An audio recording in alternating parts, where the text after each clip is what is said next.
Assalamu alaikum, you're watching Views and News and I'm Faisal Rahman. Today we'll be talking about the Saudi-led 41-nation military alliance and the role of Pakistan. As we all know, General Rahil Sharif, the former Chief of Army Staff, has joined this alliance as the head and is practically leading this alliance. But there was this summit which was held recently in Riyadh, which was led by the Saudi government obviously, but around 14 other nations also were a part of it, all the Muslim nations primarily, and it was called a US-Arab summit.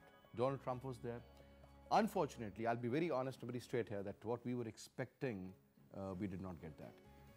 The kind of sacrifices which Pakistan has made as far as terrorism is concerned, because the primary objective of this summit is to take care of the terrorism issue, and especially in the Arab world. Now, Pakistan has got great expertise. During the tenure of General Rahil Sharif, Pakistan has done wonders, I would say. Not only Operation Raddul Fasad was a huge success, but otherwise, if you look at it from the other perspectives, I mean, Pakistan practically is a success story in that regard. I mean, as far as the military is concerned, they have done their job. There is no doubt. As far as the civilian government is concerned, I would consider that very much close to failure. Now, the problem is that when you talk about the role of Pakistan, it is very difficult for Pakistan to manage. I mean, how to create a balance between Iran and Saudi Arabia, because after the summit we learned that this was primarily against Iran. Now, we can't afford to have another enemy, and that is Iran, which is our neighbor. Now, things are very confusing, and when you look at the Indian media, I mean, they were creating a hype as if these 41 nations are going to attack India or something. So that is another area we need to ponder upon. But having said that, when you talk about the Muslim world, you start off from the extreme west of North Africa, from Morocco all the way down to Afghanistan and Pakistan. Even in the Far Eastern countries, there is turmoil, there is a problem, there is killing. Today there was this blast in Kabul, in which so far, according to my information which I've received till now, I mean, 85 people have been killed, martyred, let's call them martyred, more than 300 injured, including school children, women, elderly and all sorts. This was primarily the compound where various embassies are, and there was this huge explosion, and it is believed that the explosive was planted in a car and that blew, and obviously when you talk about 80, 85 deaths and 300 injuries, and you know, it is also believed that this is going to rise, the death number. So this was something to be condemned. Now, this is a terrorist attack. Now, who is sponsoring it? Who is looking after these affairs? Now, what about the condemnation? I mean, whenever something happens in Pakistan, certain countries do condemn. Something happens in Afghanistan, we condemn. But what should be the role of these Islamic nations? I mean, is it only to go after Iran and choke them, or to look after these affairs also and stop funding in these areas? Because Pakistan, unfortunately, has become a place which is the center of proxy wars for all these Arab nations. We never used to call their names or anything. Forget about the diplomacy for a moment, or the foreign policy, or the foreign affairs. But the reality remains there that Pakistan's national interest and the national security comes first, no matter what. And we do understand that there are a lot of brotherly countries. I mean, when we say Afghanistan is a brotherly country, they say, no, we are not brotherly country, we are a neighbor. So we need to understand, and let's settle them where they deserve to be. But anyway, let me introduce you to our panelists. We have with us Dr. Professor Aqab Malik Sahab, a known analyst, sir. Thank you very much. We have with us Lieutenant General retired Raza Khan Sahab, former head of National Defence University and also a defence analyst, sir. Thank you very mumuch. And we have with us Ikramullah Bhatti Sahab, needs no introduction, as a senior analyst, sir. Thank you very much. Professor Aqab, first of all, sir, now there were stories that most probably General Rahil Sharif, I've read that, I'm not confirming it, I'm just trying to ask you rather, that there were stories that he might resign from the post because of various reasons.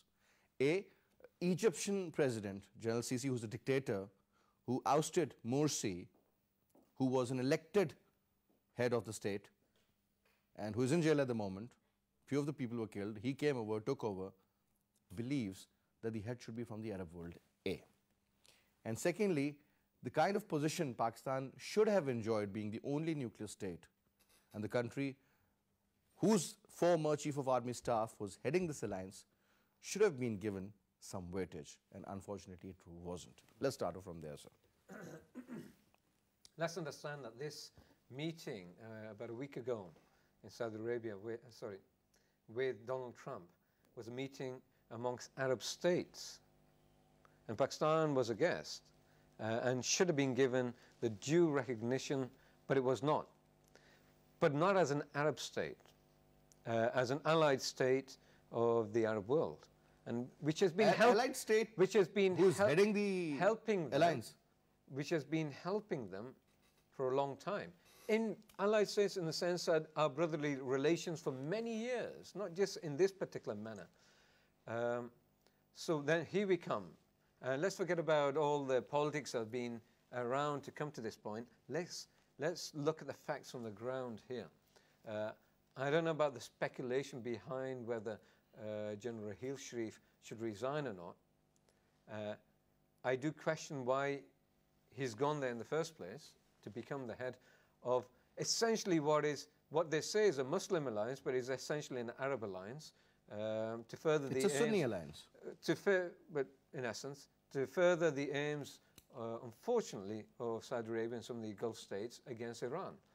This is my personal opinion, that I believe this is important for us to put down in writing on the table and let everybody know transparently that we are not here to cause more sectarian issues in our own country, which is more important to us than anything else, by engaging in potential hostilities or conflict with another neighboring state that has done nothing to us in real terms to warrant such action. You know? That's my opinion on this. And when General Sisi says that the Arabs should be in charge, well, then it's an Arab alliance. And let them be it. We don't have to be part of it. But that's my personal opinion and doesn't necessarily represent the government of Pakistan or anything else. But that's my reading of what this country should do. Because I help formulate ideas and help policy making. And that's what I would do.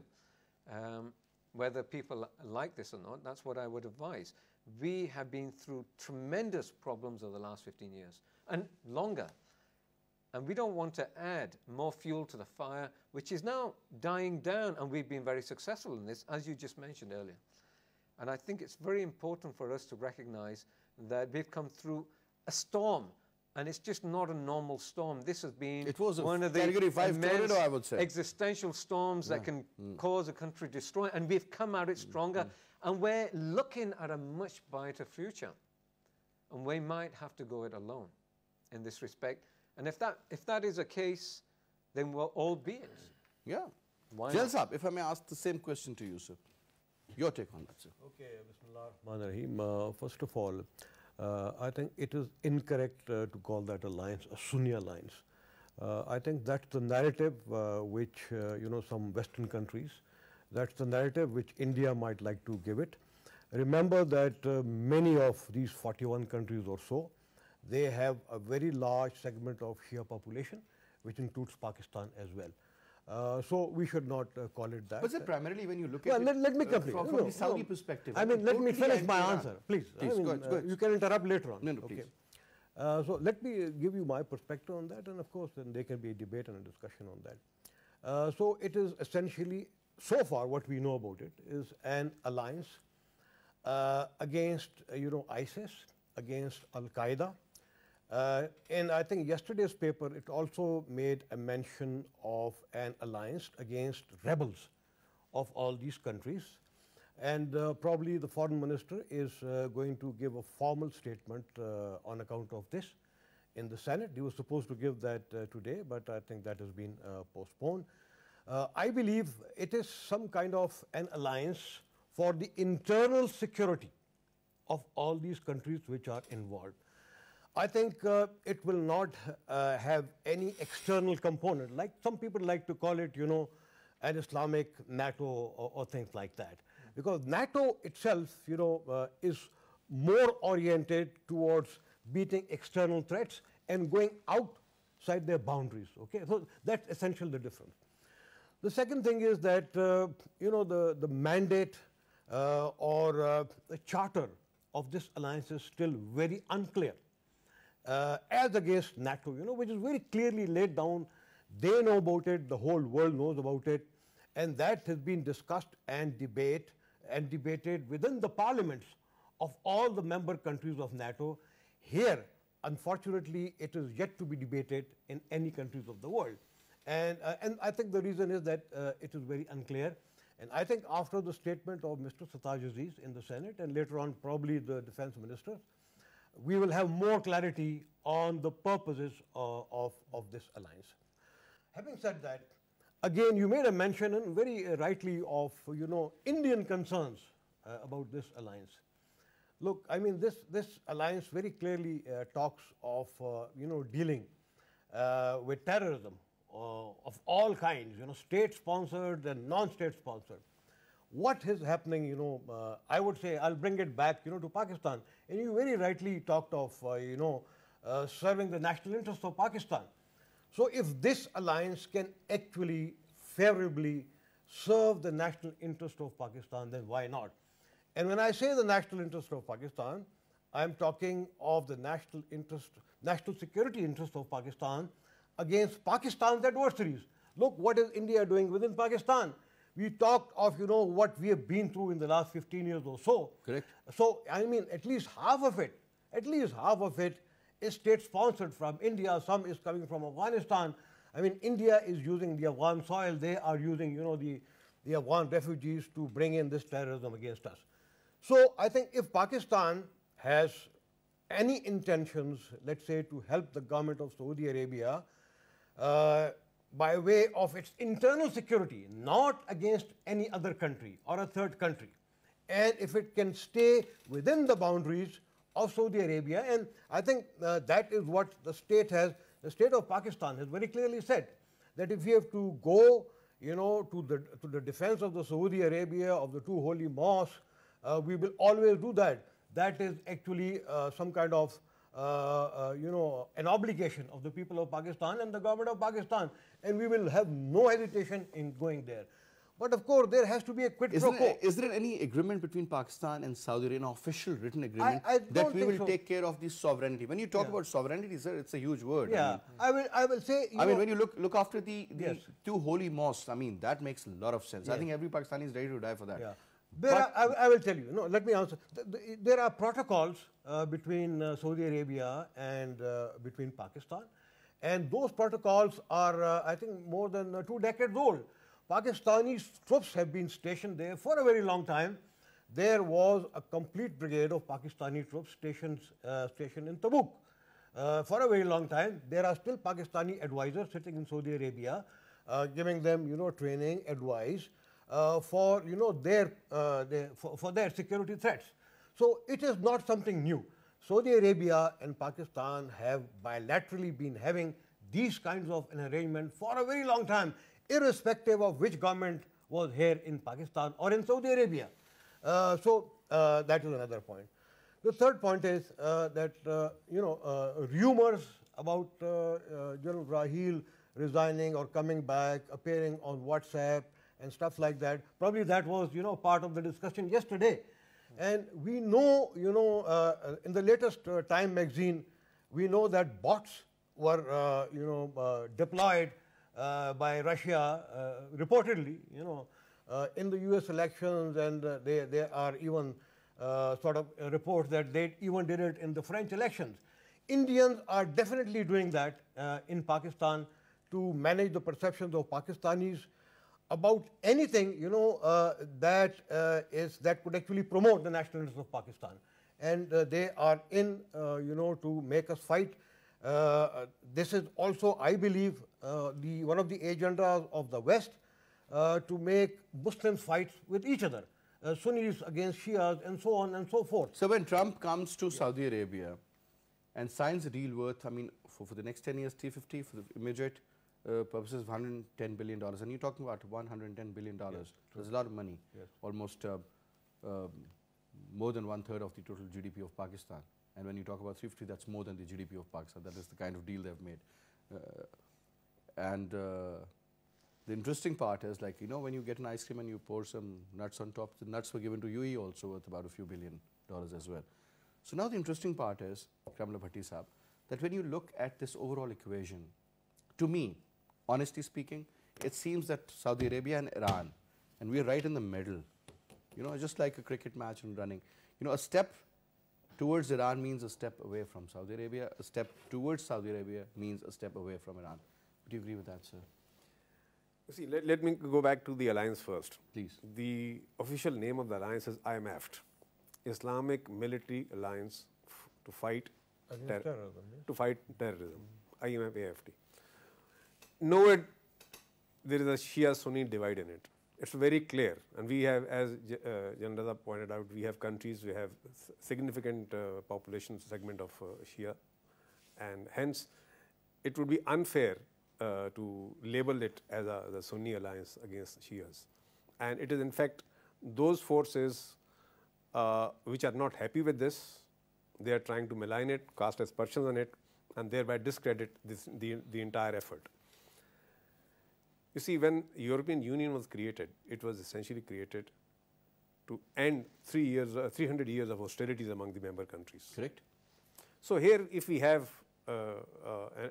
Islamic military alliance, which has the potential to grow into something which can strengthen the OIC and eventually bring all the Muslim countries together, and where they are able to solve their own problems themselves without having to go to America or Europe or even the UN, and become a very prosperous bloc in the world. So I'm sure the powers that be, they can see this potential, and they would like to cast aspersions on it, and they would like to weaken it, and hence disillusion the people of the member countries, leading India, for example. Because if this meeting is held over there, this alliance is created, why is India getting threatened? The alliance is specifically aimed at fighting terrorism. So we have to be mindful of this, that there are forces who do not want it to take shape, gain ground, gain strength, and be effective. Of course, we have Iran, which has its concerns, but General Raheel Sharif in that capacity is a prestige for Pakistan. There are only two countries in this alliance, Egypt and Pakistan, which have large armies and they can spare troops to be effective within this alliance. And of course, Egypt has its own opinion, but it is an Islamic military alliance, it's not Arab military alliance. So it has to be from the Islamic countries, header state. Pakistan for the last 15, 16 years is fighting an internal war against terrorism, and I think we can claim Pakistan to be the most experienced country in this activity. In the world now. In the world now, in the but world. Still not being recognized by Donald Trump, sir. Whether he's a clown or whether whatever you name him, sir. I mean, that was very interesting. I mean, you know, I was reading this very interesting sticker on a car. You elect a clown, you expect circus. So the problem is we are witnessing circus now. Now the point is, let me be very clear, sir, because nothing is more important than the sovereignty and the interest of my own country.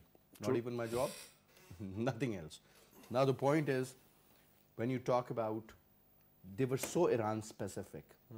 They were so Iran specific, Iran centric, I would say, that the whole speech, I mean, whether it was Donald Trump or the Saudi king or anybody else for that matter, they were so Iran, it seemed as if this alliance was created to encircle Iran and then, you know, get the information from the Israeli. And obviously, sir, you're a Syrian analyst and I'm sure you know, if you have to answer me in yes or no.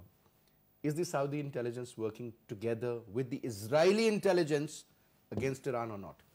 Yes or no, sir? They must be sharing information. There is no denying this. That's a very tough question. I don't know. Let's be honest. You can answer it in yes or no. You see, But nobody would really know. They wouldn't know verified. you see, in these areas, it is never black and white. It makes is sense. always There gray. are gray areas, right? It is understandable. It has been reported that there is.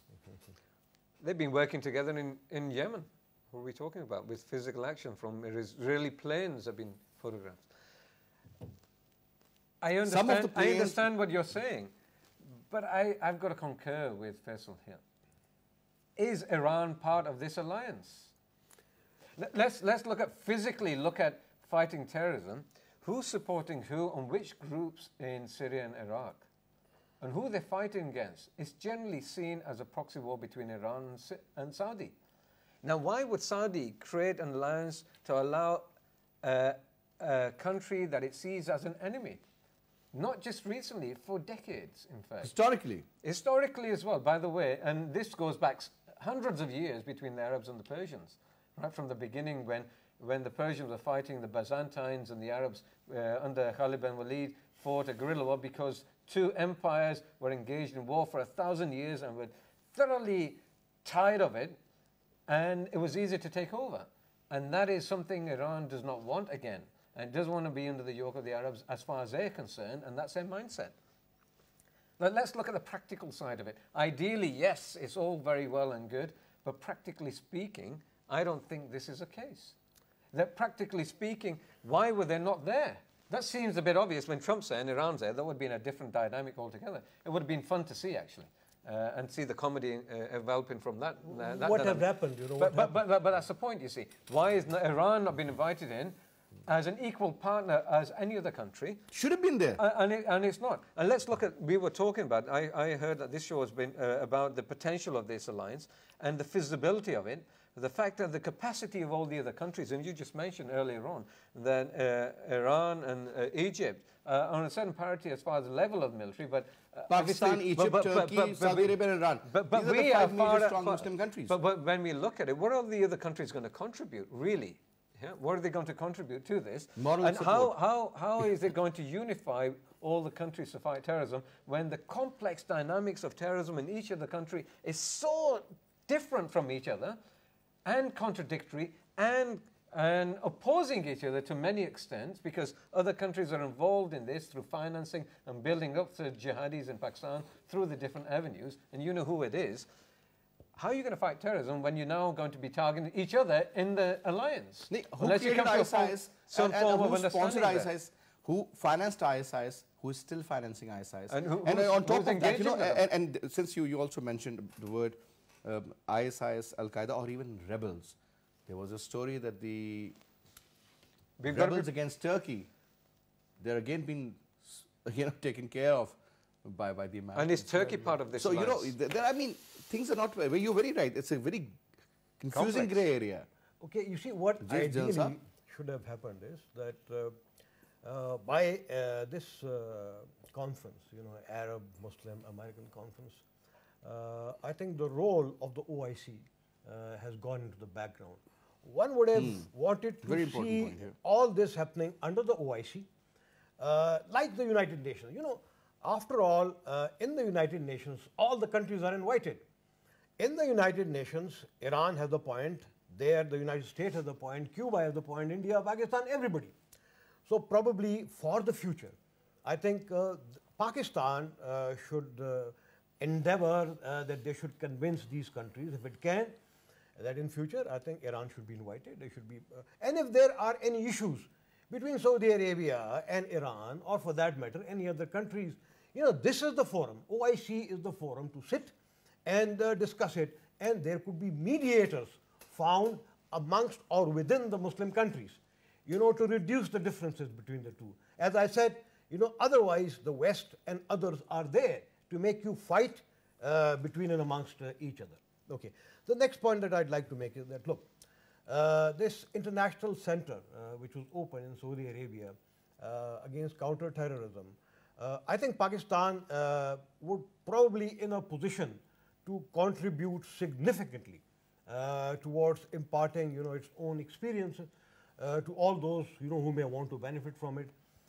Other countries of the region, including the United States, they have pledged that, you know, they would support it. They would give, you know, their own experiences, money, training to that center. NACTA itself could actually immediately get linked to that center. Pakistan could actually benefit from that in a big way.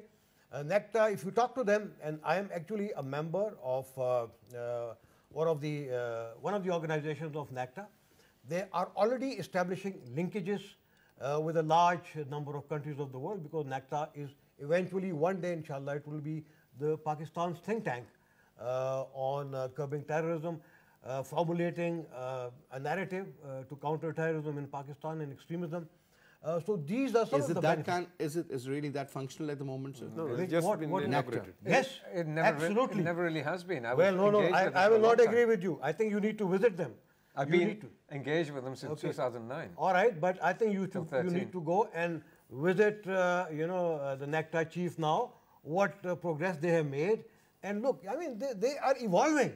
They are evolving, and this is one way of. And do they have the right people for the right job, sir? Because that was a so huge far, area of concern yeah, for the so Muslim. far- Nepotism. Yes. Before. No, I don't agree with you. Before Absolutely. there was a lot of Yeah, nepotism. but a lot not of now. problems there. Not now. I think Things must have changed, I'm yes, sure. things have changed. Things have drastically changed. I think there's a very competent head at all, who was a former, he's a serving officer, a police officer, IG of KP, and he's still heading it. And I think he's doing a wonderful job. And I think all of us need to support him.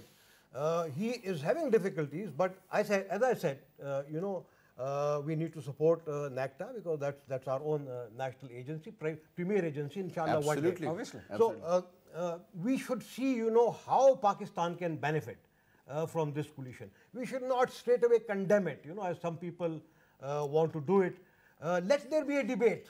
I mean, it's a good thing. Like we are having, let there be a debate in the parliament. Let's evaluate the In pros and Senate, cons. Simple as that. In the Senate, in the National Assembly, even the joint session of the parliament. So Imran Khan has shown concern, so has the People's Party. To Yes. be very honest, only Pakistan Muslim League Nawaz, which is considered to be a party which has a tilt towards Saudi Arabia. You see, your parliament, so this your is what parliament has everybody already says. given a decision that Pakistani troops will not be used for the time being outside the boundaries of Saudi Arabia. I mean, they have already taken that decision, and I think the armed forces of Pakistan are bound to obey this. But there can still be, further discussion and debate on this, on how Pakistan can effectively participate in this alliance with a view to protecting and promoting its own national interests. I think that is the line I was See, actually... I like to add here something. Please, sir. See, But sir, USA is not a part of this alliance. So I think in this meeting that we held, that was held in Riyadh the other day, the comments of Donald Trump about this alliance, I think we should not give them much value, because Why, sir? Because he's the president of USA, sir. fair enough, but this is the alliance of Islamic countries. But it seems And as the if USA is all not these an Islamic country. countries are directly under the influence of the USA, sir, like this. And they have number two, that is Saudi Arabia. Saudi And then Arabia there is a member country. Is a member country. It seems as if they directly report. It's just like having the president and the vice president and all the managers. And a lot of water I is yet think to. that's a lot of exaggeration. Come on, don't do that. See, so I mean, we are yet to see how it unfolds. But the fact is, I mean, the opening round is that USA is not part of this alliance. USA is not an Islamic country. So it will be up to these countries, member countries, as to how they want to move forward. Then, of course, when you look at Pakistan's relationship with Iran, Pakistan's relationship with Saudi Arabia, there are interests on both the sides. Iran is a country with which we have long historic and cultural So relationships. we live in the past. That is our problem. Our total bilateral trade is not even $1 billion. 1 B for billion. It's a neighbor. Not even 1 billion. Okay, Right, sir? And the potential is tremendous. but the fact is, India and China, they fought wars, right, sir? They fought a war in 62, correct? And I mean, obviously, you can't have tanks in the Himalayas. That they're all meant for Pakistan, all those armed divisions. We do understand the Indian concern also. But the point is, sir, when the Chinese premier lands in India, in New Delhi, he says that we have enough wisdom that to move on. And we do understand we have problems in Ladakh. But yes, sir, we do understand that the potential of trade between the two countries, which stands at, unfortunately, $100 billion, is very less. It should be up to 500 billion. So that makes a lot of sense, to me at least. so in case of Iran, you see, okay, you don't want to go into the past, but the present is that Iran is our neighbor. Not a happy neighbor. Whatever, but remains a neighbor and will remain a neighbor. They can't move away, we can't move away. So that is a reality that we have to live and face. So, and this is something that we just cannot deny, we cannot ignore. And we have to have it as a friendly and a brotherly neighbor. And there is no other choice about it. And on the other side, we have Saudi Arabia, Gulf, we have 2 million Pakistanis living over there. They're contributing very, very significantly to the economy of Pakistan, and that is something which we just cannot ignore. 700,000 have been sent back by from Saudi Arabia, sir. 700,000. Still, we have another 250,000 remaining. So, I mean, that is a very large number. So, I mean, which we cannot dissociate with. That is something we need to keep in mind. As we just said a little while ago, that we need to have a debate at whatever forum. That here we have a situation where we have two countries. One is our neighbor, the other is we have serious economic interests. How do we balance this? And who's going to do that? The Parliament, the Senate. They're busy in other things, by the way. No, sir. but it is their job. It is their job. It has to be decided at that level. This is the most crucial stage, I would say, so since Pakistan was created in 1947. I wasn't born then. Then we heard that in 1965, 48 there was a war, forget about that. Then there was a proper war in 1965, which we claimed that we won. Because we defended well. It's just like a boxing bout, you're hitting me and I'm able to, make sure that for the next 13 rounds I am not knocked out. So we stayed. We gallantly fought in also 71, sir. But because we lost East Pakistan right after 6 years, my father himself was a prisoner of war. We fought hard, but we lost Bangladesh, so a lot of soldiers could not get what they deserved. Right, correct, sir? Fair enough. Now, then we heard about Kargil, misadventure, adventure, or whatever you may call it. Again, the whole world thought that, this was a problem created by Pakistan. Our own Prime Minister said that on air and on record, right, sir? Now, my problem and my point is that considering this 2017, when India has categorically stated that we will isolate Pakistan, we will do that, all the forums. And then we invite a few people, few come, few doesn't come, then we hear that SARC is cancelled, or for that matter, some other countries did come. But now when you talk about this particular situation, sir, things are not that great, to be very honest.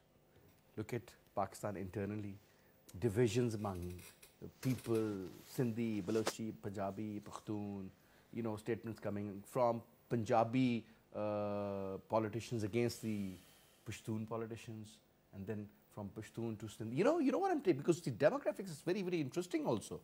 People's Party in Sindh, Noon League in Punjab, PTI and JUI mostly in one part, so some other parties in Balochistan. Now, what my point is, sir, and also sectarian divisions, I mean, very obvious, and they will get widened, sir. That is the last card which we have, and we can't play it wrong, sir. Whether it's an ace or it's a 2, is how you play it. You see, we recently had this the one road and one belt event in China. Sure. And I think there was a very fantastic show of unity by Pakistan when Prime Minister led a delegation in which all 4 chief ministers were present, which is excellent. And unfortunately, what we see in Pakistan is that we are, while disunited and you did not internally, take one chief minister, by the way, sir, who was very annoyed from Gilgit-Baltistan. And anyway, there's a long story behind that also. I'm sure the Prime Minister next time he will take care of it. He should have gone. And we remain quite disunited internally, domestically. Absolutely. And unfortunately, that division even infiltrates our foreign relations. And that is why Pakistan is not able to take a very strong, unified stand on any international or bilateral or multilateral issue across its borders. And that is, I think, where we fall short. And while our political parties or other power centers may have differences with the government, but when it comes to our national interest across the border at an international level, I think they need to support the government to the hilt, so that the government is able to represent itself on any forum across the border with a very position of strength. That is what I think is political maturity, which I think right now we are lacking. Okay. I was coming to you. Aqab, I'll ask this question to Jalal Sahab, and I want your comment after that, because it will make more sense then. Okay. Jalal Sahab, we always say, when I say we, means that our Foreign Office, our Defence Forces, and everybody, even the media for that matter, that Afghan soil is being used against Pakistan by the Indians to destabilize Pakistan. Correct, sir? Yes, true. We have caught their spies. We know exactly what's going on. I mean, the way they're financing, they're spread. I mean, they're not spreading terrorism. It's a state which is sponsoring terrorism. India is a state which is sponsoring terrorism, which has earlier in Sri Lanka, and now a similar formula has been used, acknowledged by their Prime Minister, by their National Security Advisor, by their Foreign Minister. She says we'll isolate Pakistan, their defense. You talk about Arun Jaitley, you talk about anybody. It's a very clear-cut line from their side that we will not leave you. Now, fortunately, Pakistan is a nuclear state, so they can't do much. Now, my point is, sir, there could be a misadventure in Gilgit-Baltistan. Their chief said something, our chief went there, flew himself. You know what happened. Now, sir, let's suppose when we say, okay, forget about an attack on Pakistan. I'm talking about the non-state actors used by the Indians to destabilize Pakistan. Do you think this alliance is going to help Pakistan against India? Jalal Sahab? Okay, first of all, I'll connect it to your previous question. Sir? You see, when India started developing Chabahar in Iran, and they took quite a lot of time, and I think they're spending over $1 billion. Absolutely, sir. I think nobody in Pakistan objected to that. Did anyone object to that? Knowing full well that probably it is going to go against the national security and the national interests of Pakistan. Yes, sir. All right. So right now, if we are developing, our relationship with any other Arab country, which does not go at cross purposes, to the interest of Iran, I think Iran should actually relax, and they should not, say anything against that. And similarly, the people of Pakistan, as we said earlier, should look at what is in the national interest of Pakistan and what is not. Okay. First point. Second point is, you see, we talked about who will make the final decision on the issue of, this alliance. You talked of the parliament, and you talked of the government and the cabinet and others. There is, another avenue which is very frequently being used in France and some countries, and that is, if the parliament cannot decide for one reason or the other, I mean, you can go for a referendum. Absolutely. So there is not a big issue. Coming back to your question, about Indian misadventures in Gilgit-Baltistan or Kashmir, I think they will not do it. If they do it, there will be international, reprisal repercussions.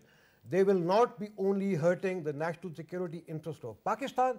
They will be hurting the national security interest of China and all those people who have now agreed, to support the One Belt, One Road initiative of the Chinese. So therefore, I think they should think 1,000 times before even contemplating doing anything silly.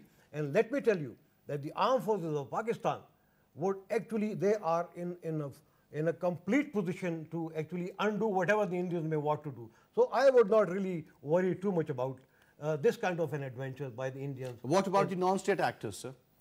Non-state actors can do it anywhere in Pakistan, in India, in Afghanistan. It is very difficult, really to predict anything. When an intelligence agency Yes. starts supporting the non-state actors like the RAW or NDS, for that matter, their role in Afghanistan, sir. I totally How agree to with go you. after them? Can this alliance go after them within This is Afghanistan? exactly what I said in the beginning. This is exactly what I said, that look, Pakistan should make it very clear that, in these 41 countries, anything that happens which is by way of terrorism, and it can be proved, like Pakistan has proofs, it has got dossiers against India. There you go. So if, Saudi Arabia, or for that matter, Egypt or any other country has dossiers like that within their own countries, then yes, the entire coalition should go after them, whether it is India, whether it is Afghanistan, or anyone else. Got it, sir.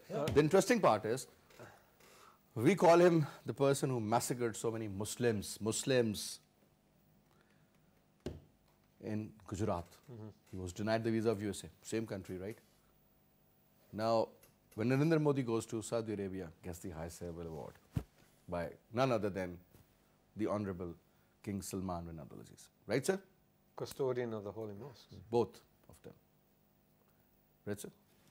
That's my question to you. Well, you're very emotional today, I think. No, not at all. I think I'm always full of energy. I'm absolutely more objective than what you are. I don't know about Okay, that. go ahead. But when it comes down to this, Saudi Arabia is not going to attack any interest of India because they've got too much at stake economically with each other. One of the largest exporters of oil to the Indians is Saudi Arabia. And Iran. And as a result, India really doesn't want any more disruption of that because it's a growing, massively growing economy and it needs those resources. So when you look at that, I don't think there's any alliance formed to the detriment of an Indian interest, which therefore comes to the point, what good is it for us? Primarily because we have outstanding issues with India as far as Kashmir is concerned, and we want to resolve that. And we may think that this is one of the other forums that we can pressure India with. However, those particular participating nations have a strong voice in that potential alliance, because it's not really there yet. They've got a strong participation and interaction economically and interdependence to an extent with India. Why would they rationally undermine their own interdependence or economic interest with India for Pakistan? And so we come to full circle. Why are we with an alliance that may well turn out to be detrimental to us or not? So we've got to, as you say, have a debate. But that debate must be transparent and look at all our concerns. And once they're satisfied in our parliament and with the other nations, that debate is with the other nations and what they're going to give us. This is the quid pro quo at the end of the day. With any alliance, we must satisfy our own interests, not to the detriment of any others, but we must be able to protect our own interests. And if we find our interests are detrimentally affected, negatively, then we have to make a decision that's rational, not based on emotion, whether we are with our Muslim brothers or not. And I'm very happy with Pakistan becoming the custodians of the two mosques. I've got no issues with that. I think we all are. However, and we should take over that. I'd be very happy with that. But engaging in other countries' issues with other countries which have no interest for us and maybe to the detriment of us, I'm against that. If any one of these countries who are members of the coalition, if they're not prepared, to serve our national security interests, we should say no to serving their national security. That's it. So, I mean, it is a quid pro quo. I mean, those are the terms, terms of reference, you may call it. Those are the mandate which have not been written as yet. And therefore, Pakistan should be very clear about what we can get, from this alliance, not what others would get. Exactly. We should be very clear on that. But putting us into an alliance before we even recognize the alliance, that seems a bit absurd, really. So I think the alliance hasn't formed yet, and with the terms and regulations not even in effect yet, there is no alliance yet in real terms. It's just a potential for it. This is an alliance which is evolving. It is evolving. I mean, Pakistan has sent, one of its representatives there, and by virtue of the long experience that Pakistan has had, by virtue of the great amount of trust between the Muslim countries and Saudi Arabia, that he has been accepted. I think it's a great honor for Pakistan. And I think we should not feel sorry about it, and we should not be apologetic about this at all. This is how I feel. I think we should do anything which pinches India. But whatever we do, but the last comment, should not do it to the detriment of the country. The territory of responsibility or territory of operation of this alliance is within the member countries. And if any terrorist situation does develop, and as long as the alliance is there to help out that country within its own territorial boundaries, then I think the alliance is serving its purpose. And that victim country does look forward to that support and help from the rest of the member countries. And if they don't come forward to help out, then I think they'll be going against the very spirit of the alliance. So in case Pakistan does end up having some such incident, which you just mentioned, and I think Pakistan would be well within its rights to seek support from the member countries to counter that situation. What I fail to understand is, sir, Ivanka Trump ends up getting $100 million for women's rights from Saudi government, interestingly, but they're not ready to support these Syrian refugees to that level. That bothers me, that pinches me, that haunts me. But anyway, sir, I hope the Muslim Ummah is united. This is the holy month of Ramadan, sir. And there was a debate whether we should call it Ramazan or Ramadan. Now, that's another debate as well. But anyway, sir, thank you very much. Jalsa was a pleasure. But thank you so much. And that's all we have for this hour. I'll see you.